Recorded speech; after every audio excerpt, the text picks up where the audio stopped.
Hello friends, welcome back to my channel Padma Suresh kitchen. ఈరోజు Friday కదండి.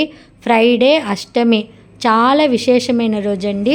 ఈరోజు మన వారాహి అమ్మవారిని దర్శనం చేసుకుంటే చాలా మంచిదండి. అందుకే మీకు చూపిస్తున్నాను ఈ టెంపుల్ గురించి. ఈ టెంపుల్లో అష్టమి రోజున ఇలా గుమ్మడికాయ దీపం పెట్టుకుంటారండి. ఇలా దీపం పెట్టుకోవడం వల్ల మనకేమైనా ఆటంకాలు కష్టాలు ఉంటే తొలగిపోతాయని ఒక నమ్మకం అండి. మీరు కూడా నాతో పాటు వచ్చి అమ్మవారిని దర్శనం చేసుకోండి. ఈ టెంపుల్ వచ్చి పల్లూరు గ్రామంలో ఉందండి. కంచికి 20 కిలోమీటర్ దూరంలో పల్లూరు గ్రామంలో ఉంది. ఇక్కడ అరకోణం నుంచి మనకి ట్రైన్లో కూడా వెళ్ళొచ్చు.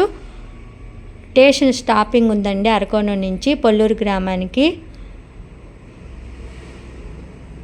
పంచమి రోజు అష్టమి రోజున ఈ టెంపుల్లో చాలా రష్గా ఉంటుందండి. Thank you for watching friends.